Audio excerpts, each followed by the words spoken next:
Hello and good morning, everyone. Welcome to the fourth and final day of SCCS-Bengaluru 2022. We have a relatively light day for you, starting off with a plenary, then we have student talks, then we have our workshops, and then we'll have a quick and easy closing ceremony. So to start off our day, we have what I would like to think of as a power-packed plenary. You'll ask, why power-packed? Well, because it talks about the power of people. It's about power of citizens in making changes for the environment. Without further ado, I would like to invite Kara, conservation practitioner and communicator, to introduce our plenary speakers. Over to you, Kara. Thanks so much, Nupur. Good morning and welcome to day 4 of SCCS 2022. I've been asked to introduce my friend and colleague Nandini Velho's plenary session this morning. And I've been given 2 minutes to do so, which is pretty insufficient. I'm going to do my best. And the reason it's so insufficient is that, firstly, Nandini's credentials are way too vast and varied to encapsulate. And the second being that it's almost impossible to articulate what makes Nandini such an incredible voice for conservation. Let me begin with the formalities.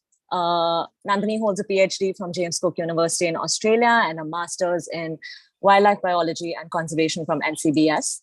She's been a faculty member with the Srishti Institute of Art, Design and Technology and a postdoctoral fellow with the Earth Institute at Columbia University. She's an advisor to the Singchun Bogon Village Community Reserve. She's a fundraising coordinator for the anti-poaching staff of the Pake Tiger Reserve under the banner of the Wildlife Conservation Trust. She mentors students from various institutions. She's established facilities in both Eagle Nest and Pake. She's won a laundry list of awards and she's been published widely in both academic and popular media.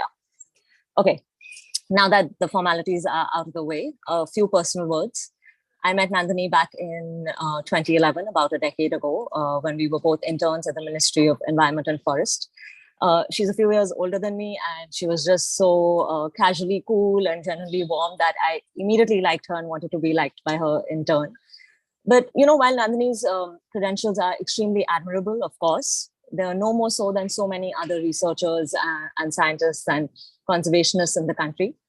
I think that over the past 10 years of working in her periphery, I realized that what sets her so far apart and makes her so successful is her just general love for collaboration, her good humor, and this very rare ability to actually cage her ego in the interest of a larger purpose. So yes, Nandini is a researcher who keeps an eye on environmental policy, but she is, inside her, is also that girl who grew up wandering Goa's forests and swimming, in those crystal clear streams. And in 2020, when 3 infrastructure projects threatened the state's rich forests, it was Nandini who sparked the Amche Mollem campaign. And in the months that followed, she knit together a really diverse and dedicated and extremely skillful team of voluntary campaigners who have together gifted India an inspiring example of citizen power. It's a democratic, intersectional, art-forward, social media savvy, scientist-approved people's movement. And it's thus my immense privilege to welcome you all to the last plenary talk of the season, Conservation Through Citizenship, the Amche Mollem campaign. Over to you, Nandini. Thanks, Kara. I hope the plenary talk is as good as the introduction. That's very generous of you.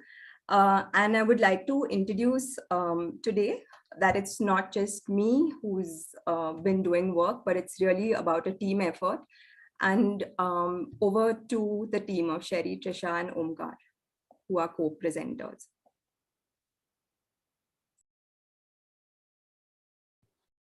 Hi, so I'm Sherry Fernandez. When I heard about this in 2020, I had reached out to Nandini, and that is where I began with the Amche Mollem campaign. And I worked with youth engagement and also political engagement. Currently, I'm pursuing my master's in journalism at Columbia University, and I'm really happy to be here to talk about Amche Mollem.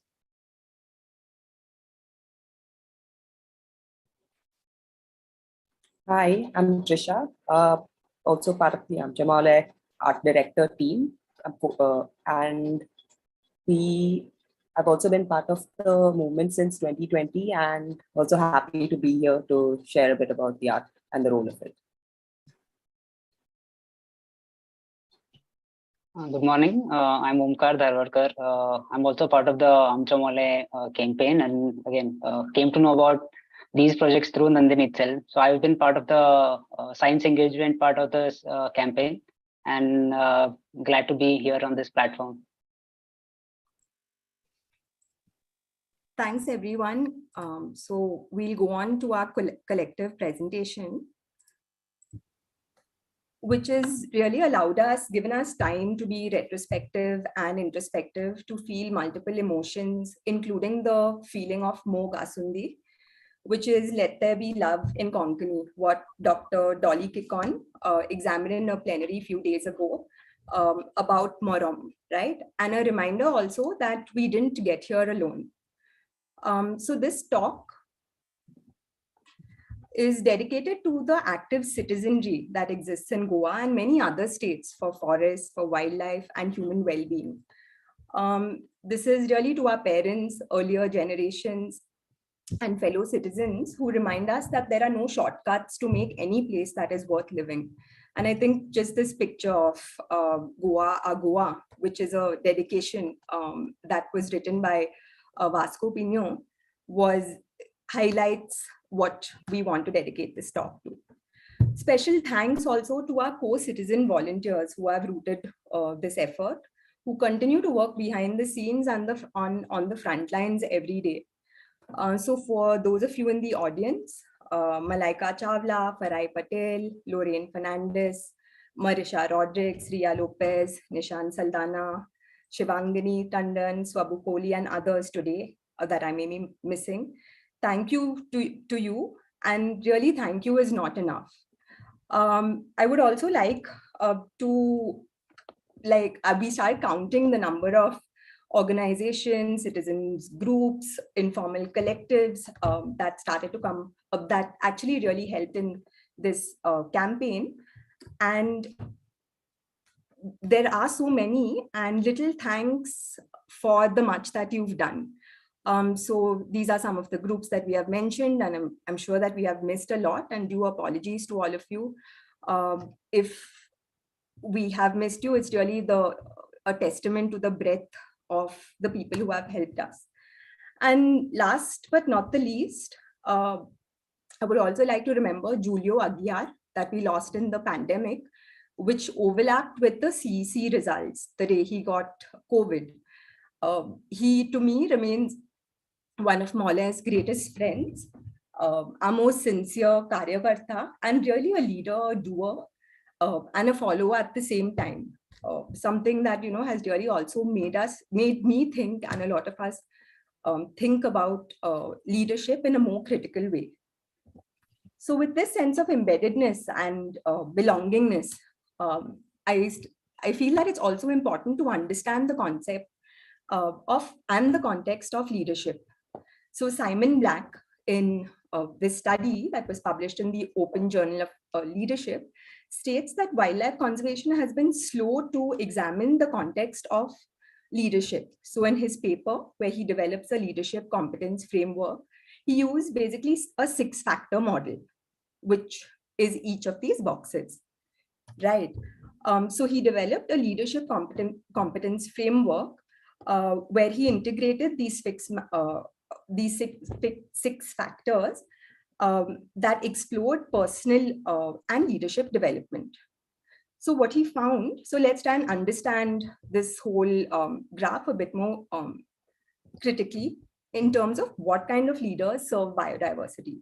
And by that I mean an expectation that leaders make decisions based on conservation needs and an understanding of stakeholders rather than finances, politics, personal reputation, or prestige, right? So what Black study found was that there was a strong inter-factor correlation between here serving biodiversity and understanding your operational framework here in the green dot and having a sense of authentic engagement. In other words, that means a conservation leader should know their operational framework, which means thinking about governance, it means thinking about planning and having an understanding of what's happening on the ground. right? And this is a study by Bennett and Sutherfield, which talks about elements of environmental governance, which ties to institutions, structures, processes, where governance should be robust, responsive, equitable, and effective, right? So let's understand the Amche Mollem campaign through an operational framework that is embedded in Goa. So it has to go back to acknowledging and studying citizenship efforts. And these are broader and have place-based context. So these place-based contexts are not only unique to Goa, but they exist in the student unions of Assam, whether there are turtle workers in Chennai. And right now we're just taking a deep dive into Goa's history. So the engagement with much of India with Goa is usually that of Disneyland. People who view the state usually come to leave their worlds behind, or their todays, or some realities suspended, and seem to often have a final word on identity, culture, and land that is often a stereotype. So let's explore this from another angle. And today I cite this book written by a Goan environmental writer and a Creative Commons champion, Frederick Noronha, where in Another Goa, he provides an overview of environmentalism in the state. So I break up an understanding of the operational framework into three parts, basically what I said in the earlier slide, on processes, structures, and institutions. So in terms of processes, right? So Goa's first tryst with environmentalism was started in the mid-70s, way back in 1974, when Zuari Agrochemicals was a factory that was shut down to install costly alternatives. So the author calls this Goa's baptism by fire or by dead fish. In Fish Curry Rice, an environmental handbook of the state, and something that we constantly refer to, it's been written no less by citizens and the Eco Forum. And they state that this was the first time in India a factory was shut down because of pollution. We also have other processes where citizens have actively participated, and they've also had huge personal costs, right, in decision making. So today I would also like to commemorate Nilesh Mohan Naik, who was Goa's first environmental martyr, who was killed in the Nylon 66 agitation in police firing, and the project was forced to be cancelled. In terms of structures of governance and operational frameworks of the state, there are lots of informal and formal networks that exist. For instance, here on the left, this is a picture from page 50 of Fish Curry Rice of citizens coming together when the government has proposed to acquire land for a golf course in Perne. So this is a picture of two collectives actually meeting serendipitously in the capital city, a form of intersectionality that existed way back in 1992, where there was a women's collective, Bailancho Saad, who organized a discussion about women losing access to commons because of a golf course, and the Perne Coastal People's Welfare Association, who came to the streets to protest about a golf course being in their land. So this picture is again way back in 1992, before I started sharing talks about intersectionality with my students, especially Kimberly Kerenshaw's 2018 talk on intersectionality. So 20 years later, here on the right, this was part of a meeting that I attended a few days ago that was chaired by an environmental architect and a citizen. Almost like 20 years later, the issue of golf courses for Goa coming back in the proposed amendment of the Goa Land Development and Building Construction Act. And only this time, with whoever is planning to attend the meetings on the 24th, they'll realize that with green certificates to these golf courses.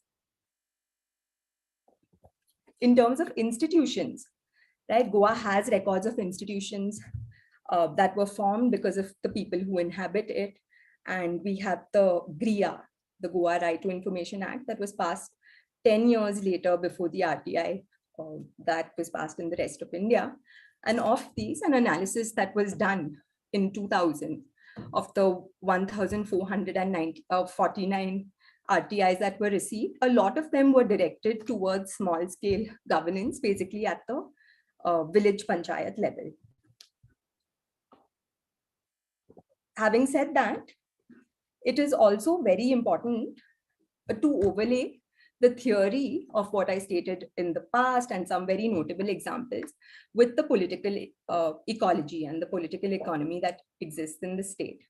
So Goa is a small state with a history of defections that goes back to the 1970s. From 1990 to 2000, we've had 13 chief ministers that have ruled over the state.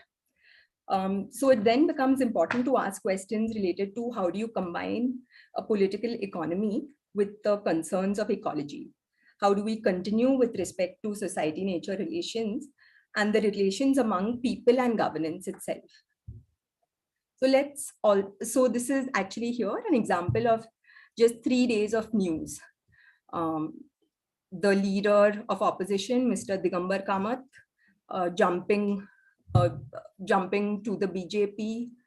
The next day, anti-coal protesters, many of whom are our colleagues and comrades, charge sheeted for some of the on-ground movements, but say that they are proud and they will accept this charge sheet with smiles, saying that they are proud for saving Goa. And the next day, there's privatization of berths with a veneer of green cargo to take away key problems related to the state with respect to coal transport. So now let's come to our second point based on the framework that I shared of Simon Black, which is authentic engagement, right? So what authentic engagement means is having a philosophy of leadership, an expression of creativity, trying to create support networks, encouragement and cooperation with others. So in terms of cooperation and encouragement of others, Engelfield et al. In 2019 examined 15 interpersonal competencies required in conservation leadership. So it's no surprise, but it's also kind of a given, but enable others to succeed and grow was one of the competencies mentioned the most number of times as a perceived leadership quality. So in other words, pointing to basically that academia, practitioners and others need to move away from self-interest, like my own students, my own NGO, my own awards, my own lab. We need to move away from our ego, the battles of the first, of who went first to study, who studied longest, whose study was better than the others, and hierarchy, right, of this whole aspect of who's a senior scientist, who's a junior scientist, and who's an intern, and the multiple other hierarchies that exist in the spaces that we practice in. The second point in terms of authenticity of engagement is really a philosophy of leadership, is how do we consider leadership not just as a technical and strategic issue, but how do we consider this as a moral issue too? So in the Mollem campaign, citizens often huddle together to come up with keywords of a cultural rationality that they would like to explore over the course of the year. So this was in year 1, where we had Hope Awareness Act. Year 2 is Resilience, Respect, Reimagine, right? And in other words, we try and understand nature not as a distinct sphere of environmental values, but that stand apart from other values, but something that just has a sense of embeddedness. In terms of support networks and cooperation with others to authentically engage with the concept, Carsten Tham actually writes in the Forbes that we really need to move away from heroic leadership, because one is that it is unidirectional. It has a top-down influencing process. The leader is conceived as somebody who is an active subject, a doer, the one who envisions the future, defines and communicates a strategy, while the followers become passive, right? So many of these heroic models that we often have that operate on the ground. Also, when you start to engage with citizens, you realize that they're also rife with condescension and disengagement. So instead, scholars like George Oduro, especially who work in the educational pedagogy field, argue for distributed and shared leadership, where basically support networks and responsibility can be located in different parts of organizations, where there are partnerships, delegation, and democracy. And of course, shared, in which leadership emerges from social processes and not top down from leaders. So these are some of the, on the right here, are some examples of the goals and values that many citizens have put together and that we try and collectively engage with as a group.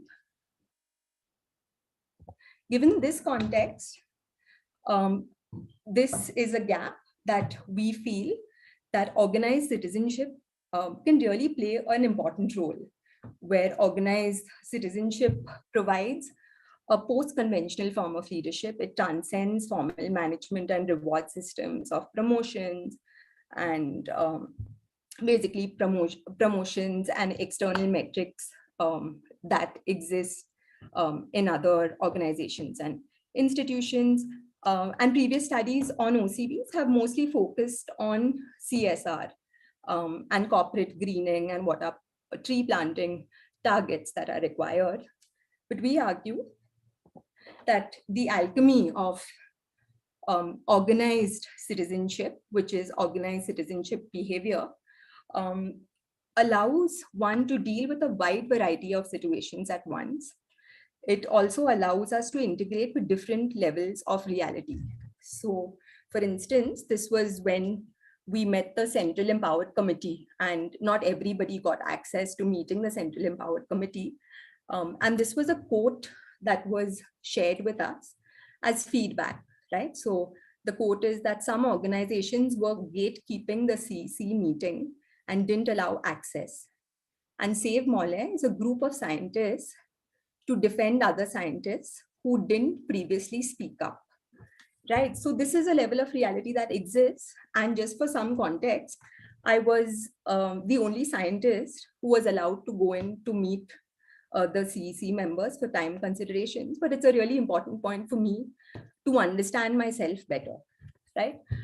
In terms of organized citizenship, there is a process of reflection when we meet every week about the long-term and short-term challenges. So this doesn't necessarily happen when we have our once-a-year reviews. We really have to do this weekly. So who's in, who's out, who is available, who can be a substitute. There are also risks of such models of organized citizenship, where there's a risk of scattering, right? There's a benefit, there's a risk of scattering efforts, losing touch with your primary vocation, and also such forms of organization are an extreme rarity, where in the paper, Boiral says it's found in 1% of managers. So in this talk, we explore three main questions, right? What is the action logic of the Amche Mollem campaign through our organized citizenship behavior? How do we construct or revise interpretations of our experiences to guide further action? And what are the forms of learning that are no longer about our own individual process? So my colleague, Omkar Darwadkar, will take you through some of the scientific engagement. Thank you, Nandini. Basically, before we get into how we went about the Mollem movement, a little bit of brief about the state of Goa and why it's a hotspot of biodiversity.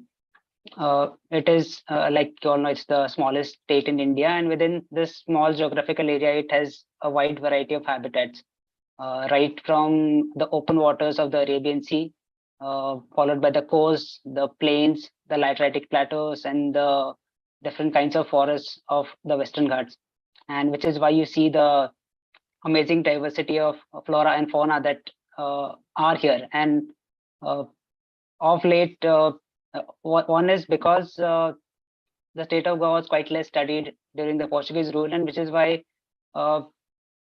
with new studies, there have been so many species that have been described recently from these forests. I mean, you can see these 2 species of dragonflies, which were described over the last few years.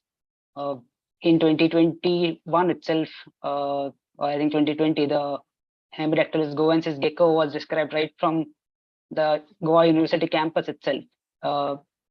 And the Sicilian, few ants, several parasitic wasps, and so many other things that have been newly found in this area. And among these areas is one of the oldest protected area that we have in Goa. That's the Bhagwan Mahavir Wildlife Sanctuary and National Park. And it together is the largest protected area in Goa too. And if you look at the timeline of this protected area, then you see on the right, there's the lithograph of Dudhsagar waterfall, which was made over 100 years ago by illustrator Antonio Lopez Mendez. And it shows how the Dudhsagar waterfall looks almost exactly the same as what is depicted in this lithograph. So this wildlife sanctuary was established in 1969, and then the national park was carved out of it in 1984. And you can see Salim Ali also visited this park, and the Lieutenant Governor wrote to Salim Ali saying that they saw 20 gaur right minutes after entering the gate of the wildlife sanctuary, which basically says that it had a lot of wildlife, and it still does have a lot of wildlife within its boundaries and outside. And the communities that live here were largely dependent on these forests. There were mines on the edge of these sanctuaries where these locals residing within and outside the sanctuary used to work in. Most of the villages from within the sanctuary have been relocated outside, but there are still quite a few villages and quite a few people living on the fringes of these this protected area, and they're still dependent on these forests for their regular needs. I mean, they forage in the forest for mushrooms, for vegetables, for fruits, minor forest produce, for firewood, and even some medicinal plants. And in recent times, these people have also been involved in tourism activities around these wildlife sanctuaries and in the protected area itself. Dudhsagar waterfall is the prime example where the locals staying on the fringes of this wildlife sanctuary are dependent on the forest for their livelihood. And there's also a community tourism project which is in the sanctuary, where the people are direct stakeholders of the tourism activities which take place there. And as you can see, this is just a very basic representation of the kind of fauna and the kind of habitats that are present in this sanctuary and national park. So on the bottom right, you can see a lateritic plateau, and at the same time, certain other areas also have these kinds of tall, moist deciduous and semi-evergreen forests. And these few species, like the hornbills, then the toad and the flower, both endemic. The hornbill not endemic, but the other 2 species endemic to these Western Ghats and pretty much found almost throughout the entire protected area. And another very unique bioluminescent fungus. There are about 4 different species of mushrooms that are glowing that are found in this particular sanctuary. And you can see that glowing tree, which is the bioluminescent fungus in this sanctuary. And the same biodiversity was threatened by the 3 projects which were planned through the protected area. So one of it was the widening of the existing NH4A highway, which was which directly cuts through the sanctuary. The other was the double tracking of the railway track, passing again through the sanctuary and passing right from in front of the Dudhsagar waterfall. And the third was a laying of a new high tension transmission line through a completely new area through the sanctuary. And cumulatively, these projects would have felled close to 69,000 trees within the protected area. And you see these the explainers that were made to sort of get people talking about these projects, and these explainers were segmented. They allowed for real-time action, and especially for complicated information, and they were visually stimulating, which helped pull in a lot more people together into this campaign. Yeah, so once we came to know about these projects, we really had to do something to put a stop to these projects. So we basically reviewed the EIS that were made for these 3 projects, and we these EIS were reviewed by 31 scientists, and as well as other 150 scientists were signatories to the letters that were sent to the MOEF and WIA. These letters were also signed by, these letters were sent with different aspects of the of wildlife, of livelihoods, of social angles, sent by students, artists, tourism stakeholders, teachers, advocates, and many other professionals to the MOEF and WIA. And we also went one step ahead and published the critique of these 3 EIS in the Journal of Threatened Taxa. Following this, the Supreme Court directed the Central Empowered Committee to review these projects in Goa. So the Central Empowered Committee did a site visit to basically check these projects and check the viability of these projects, and they came up with recommendations for each of these projects. So the transmission line, they recommended that, so there is a defunct line which runs through the sanctuary as well. So the CEC recommended that the same alignment be used and not open up new forest areas for this transmission line.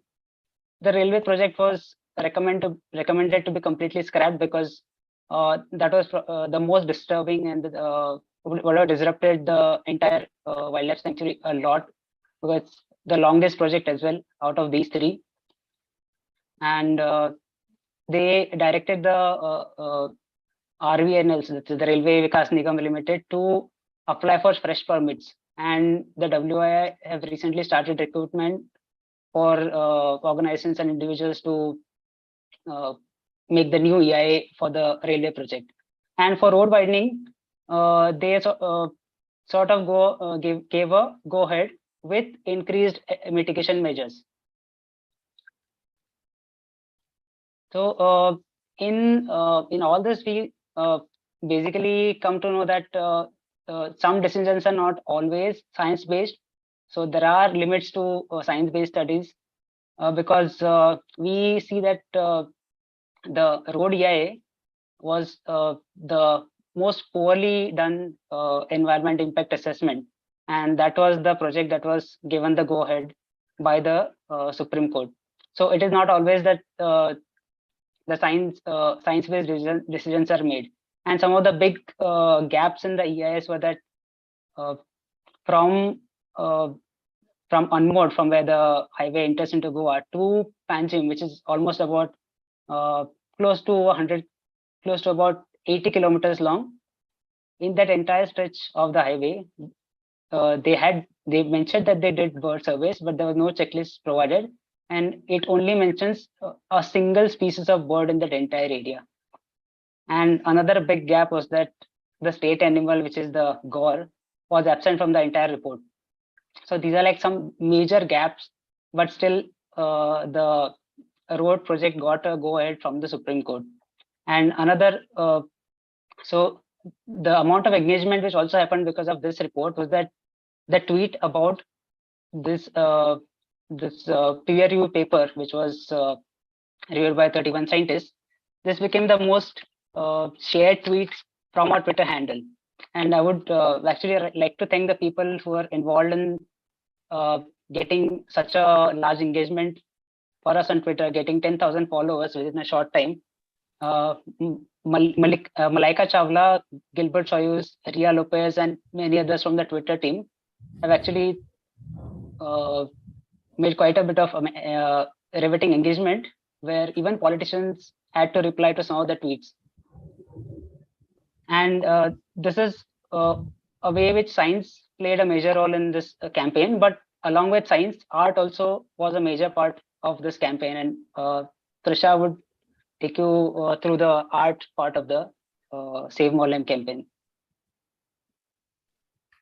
So before Trisha comes in, I'm just providing a bridge about how the thinking of art and science, an example of how the thinking of art and science can be applied.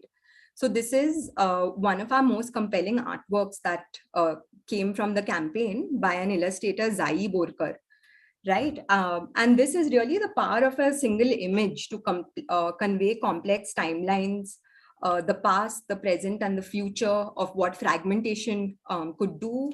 It allows you to move in and out of an image, and it allows for an audience to engage in different ways. And this artwork has also been sent to multiple people, including a letter written to the Chief Justice of India on the Mollem infrastructure projects, of which this artwork was a pivotal part. So as I was saying, it allows you to move in and out of an image, and these are just screenshots of that single image and the image fully, right?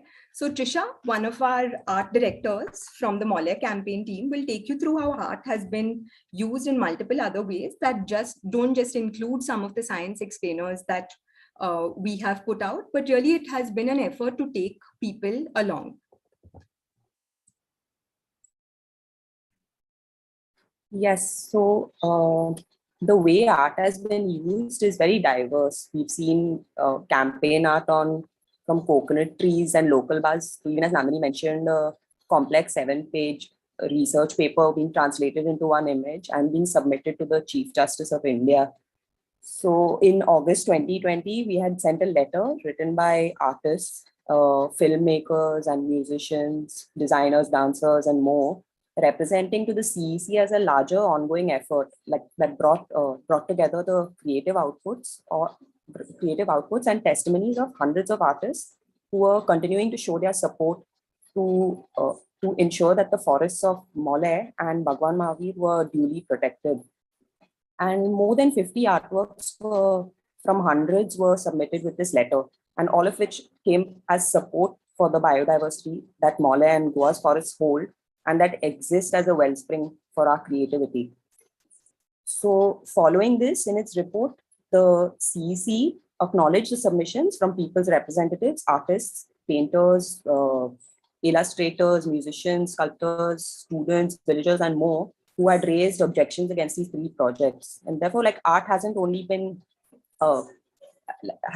appeared as it is framed in visuals, it has also been a conceptual output, as in the representation of the artist letter.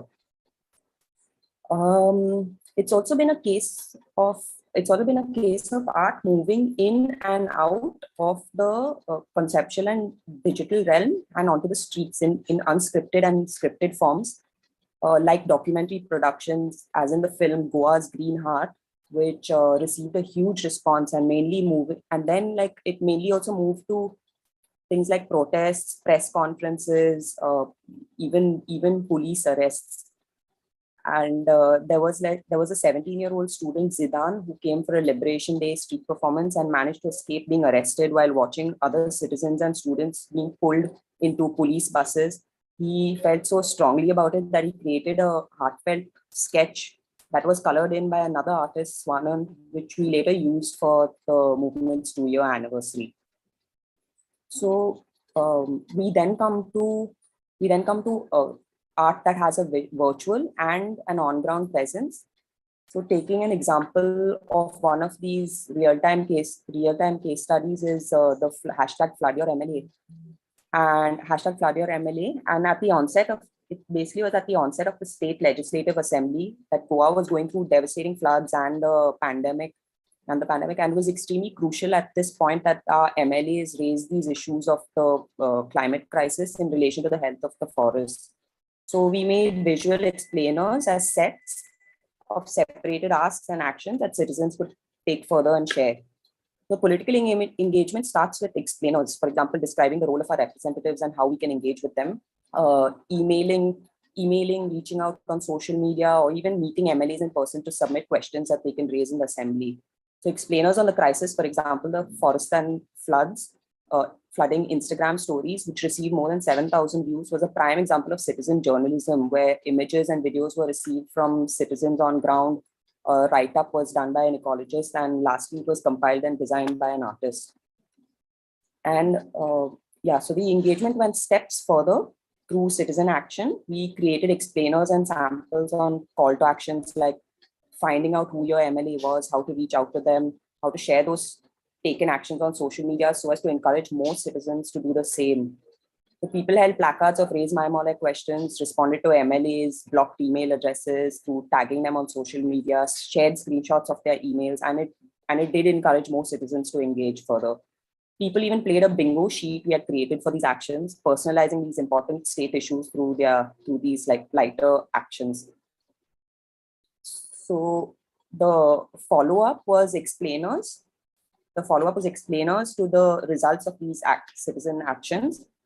For example, an animated GIF I had created in collaboration with a researcher that showed 40 state MLAs, the 40 state MLAs color-coded to which of them raised starred or unstarred questions in the assembly about the 3 projects, climate change and environment actually. And this kind of comprehensive collaboration, this kind of comprehensive collaborative engagement and action further resulted in citizens and experts coming together to draft the Goa's Green Manifesto before the state elections.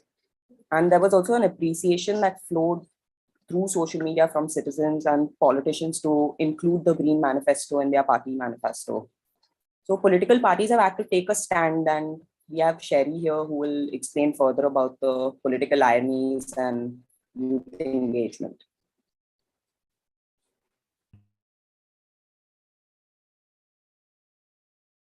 Thank you, Trisha.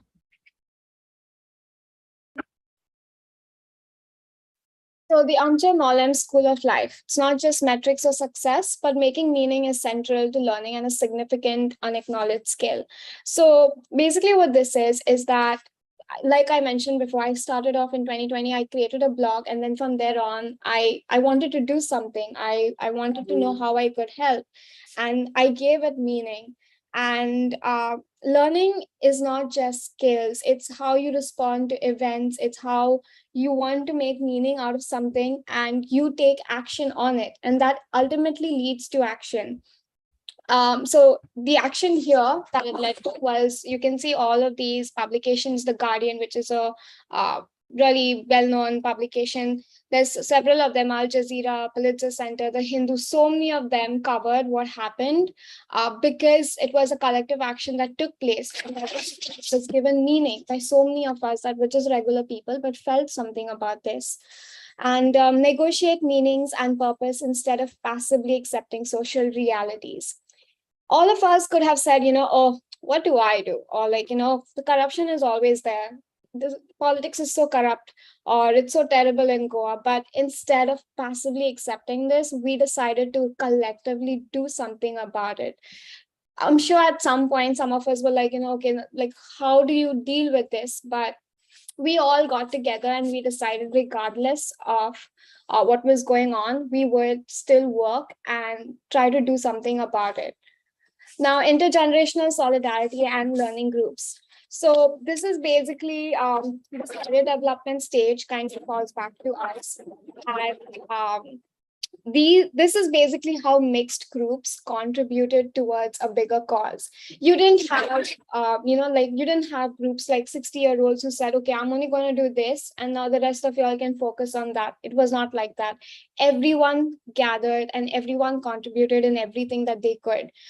You had children as young as 6-7 years old who were part of protests, who were part of videos, narrations, things like that. And different groups, it's because of these intergenerational mixed groups that got together, we could work so widely in such a space. And you can see this young girl, she's holding a banner there that says, arrest me too. Then in the next picture, you can see the youth.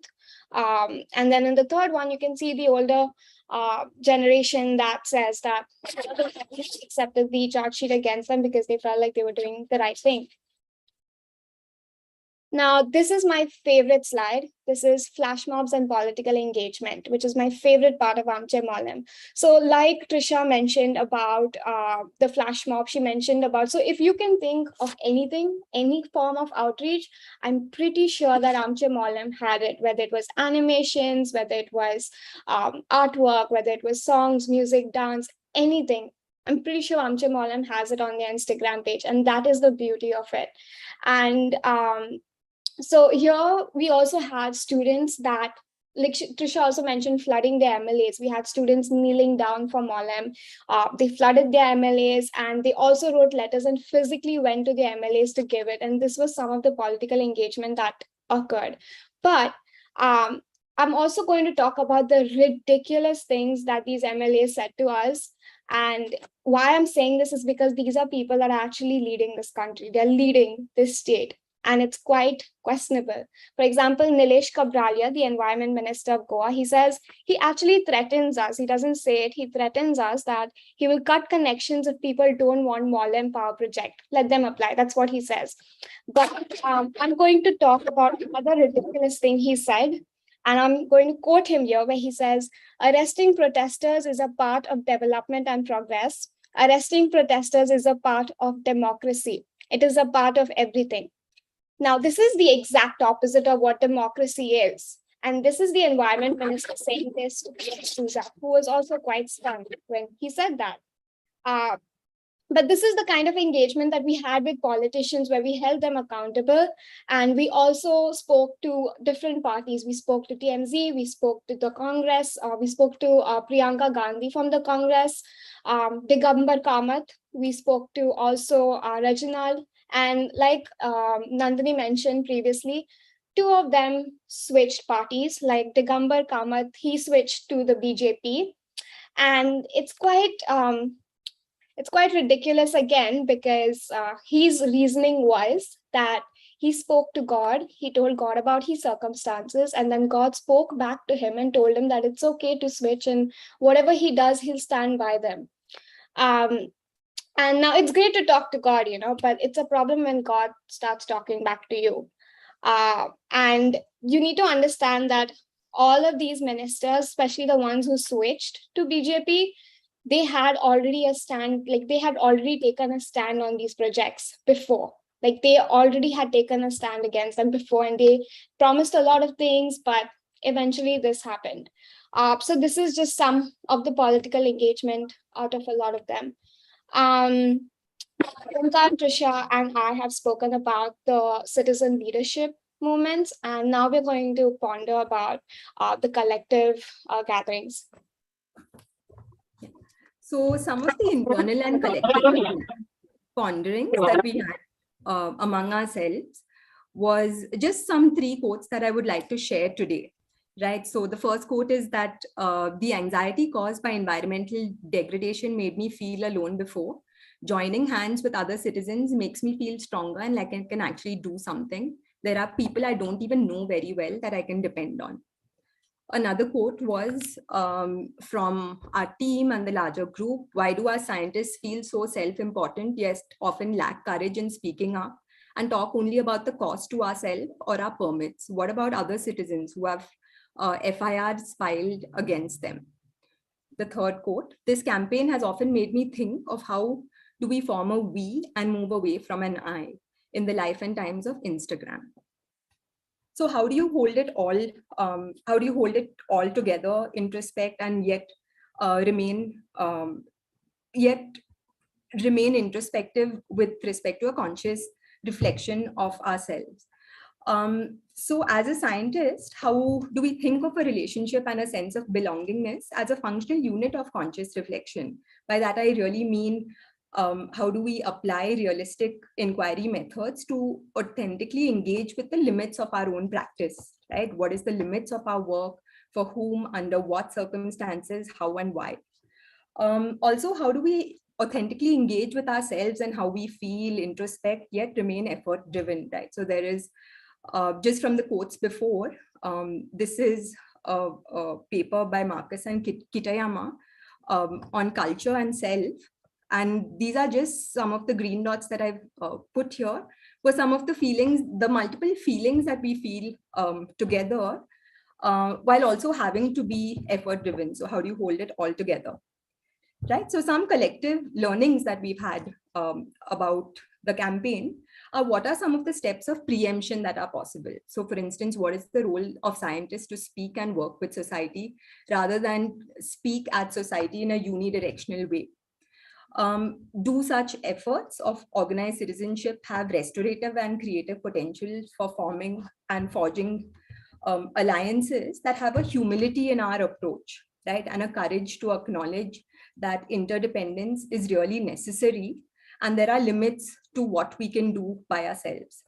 And what is the effort that goes into making things happen? Today, we provided a small overview, but what are really the levels you are willing to go to engage and understand the context and work with people to provide a collaborative creativity and narratives and actions?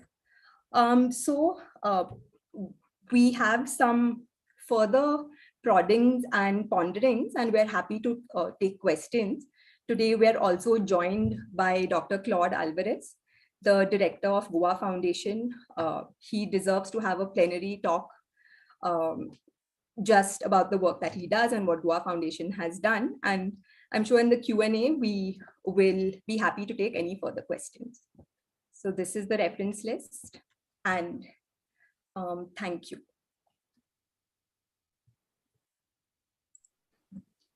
Thank you so much, Nandini, Sherry, Omkar, and Trisha. That was just wonderful. And yeah, we do have some questions. And, you know, I've read so much about Goa's history and, you know, Goa's citizens always sort of coming together. For me, I've known it from a sea turtle conservation point of view, but, you know, generally otherwise also. And this, I think, is definitely one of the best examples. We do have a question from Nikunj, who's one of our volunteers. He talks about the Great Nicobar project, where, you know, it got the green nod despite of great resistance and fight from a large group of activists and environmentalists. So what can you as a group suggest can still be done to stop this? Tricky question, but if you have any suggestions or pointers. Nikunj, I would be very happy to discuss with you organizations of models of leadership and organizations of management, for instance, how Bernie Sanders organized in America, to other ways of organization and management. And you could definitely explore with the team about how to really have effort-based engagement. It is a lot of work. It is like being in a war room, and it will take a lot of time.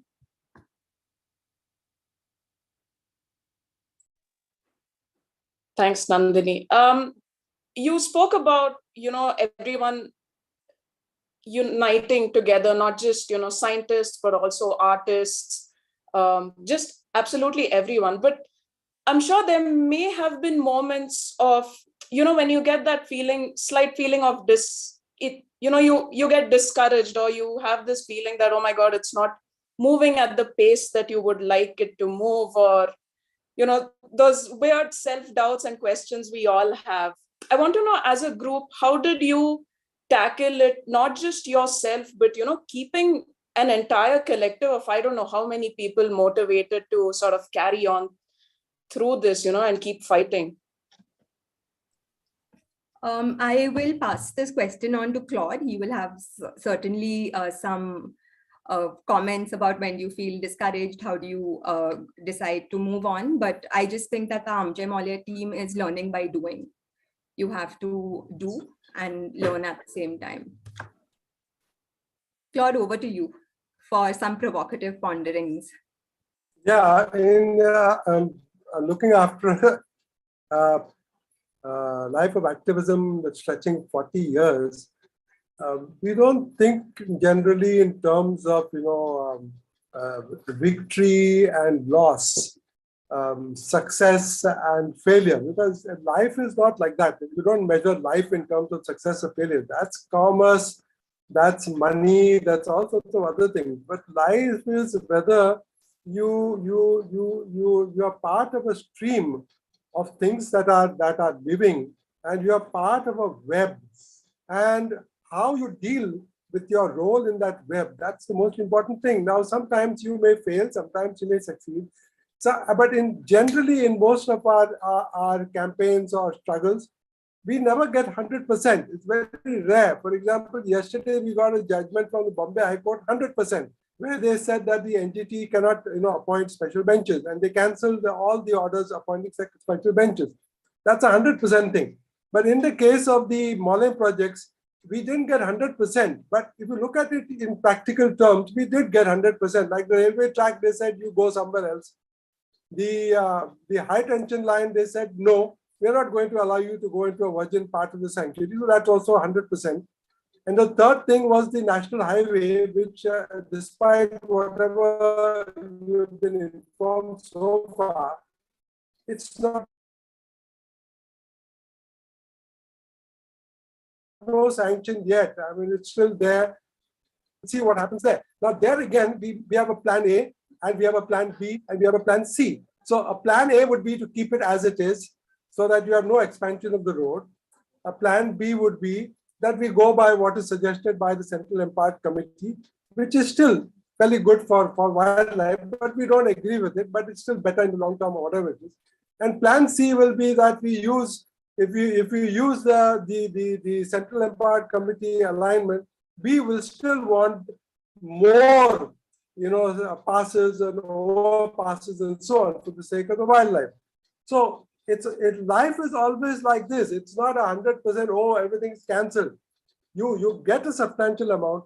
Sometimes you get a report in your favor. Sometimes you get a report which is 50-50 in your favor. So you use the 50% which is in your favor to argue your case. And that's how we look at the entire Amche Mollem campaign. We look at it as a grand success because it came out in a different way. It was normally not petitioning a high court or writing a paper or whatever. It was using art, using flash mobs, using music, and all sorts of diverse actions to make the point felt. It was very effective from that point of view because even the Central Empire Committee and the Supreme Court, very rare for the Supreme Court in its judgment to record that this campaign, this project has received hostility from so many scientists and wildlifers and so on from all over the country and so on. This is recorded.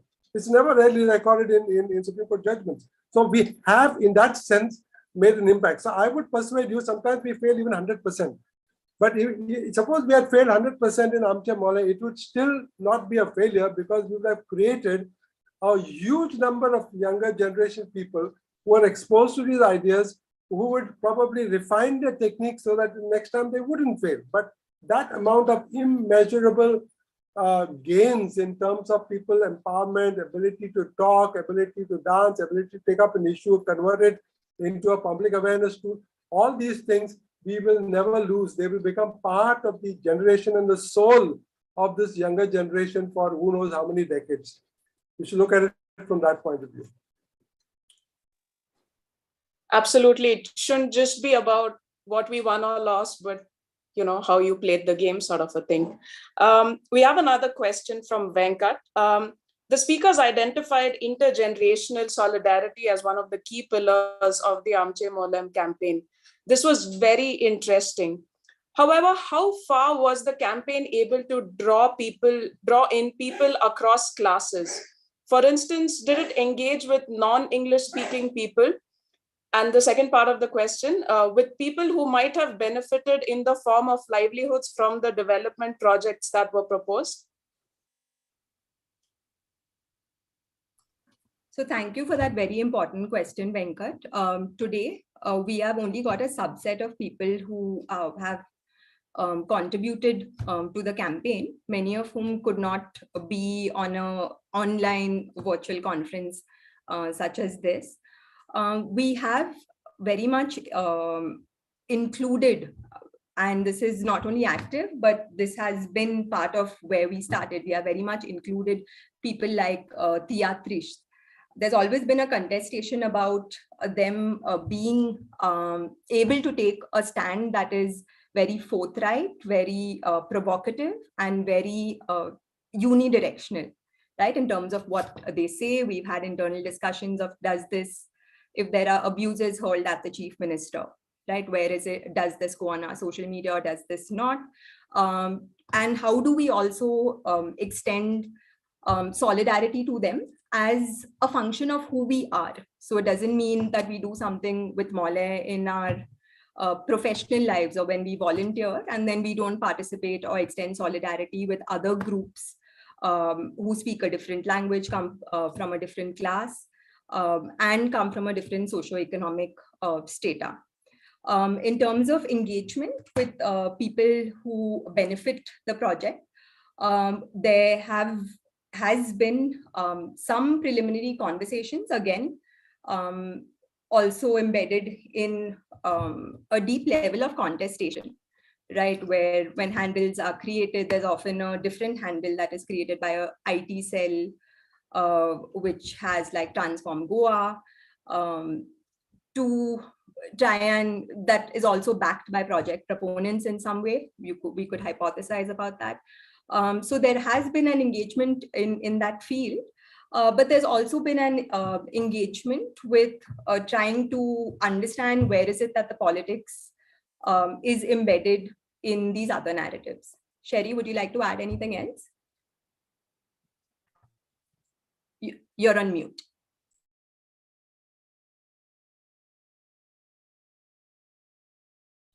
Okay, sorry about that.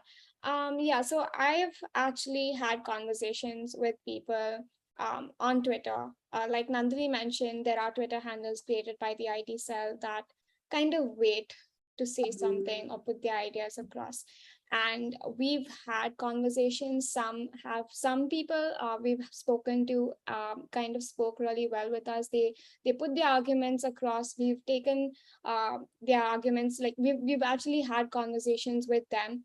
But then you also have another group of people that resort to meme making, or like you know, they will create memes about you, and that's happened to me. They kind of throw these wild accusations saying you get paid by someone else or some stuff like that. So yeah, there has been instances where we've engaged with them.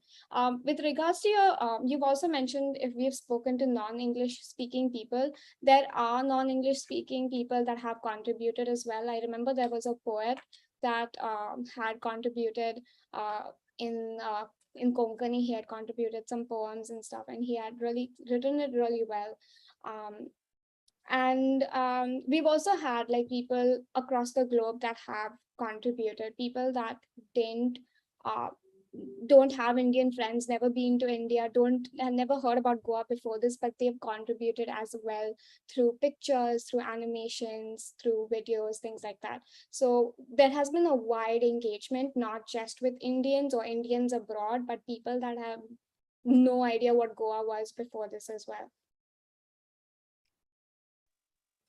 Great. Thank you so much, Nandini and Sherry. Unfortunately, we have run out of time, but I'm sure there'll be a lot more questions for you, all of you, in fact. And thank you to Mr. Claude, who quickly joined us. And, you know, his answer was definitely inspiring, if nothing else.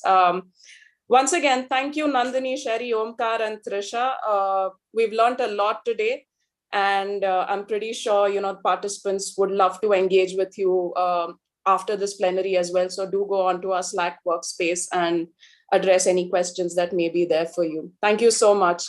To all our participants, the next session that we have is Student Talks, which has probably already begun. So please head to the channel there, and hope you enjoy the Student Talk session. See you. Thank you. Thank you. Thank you. Thanks.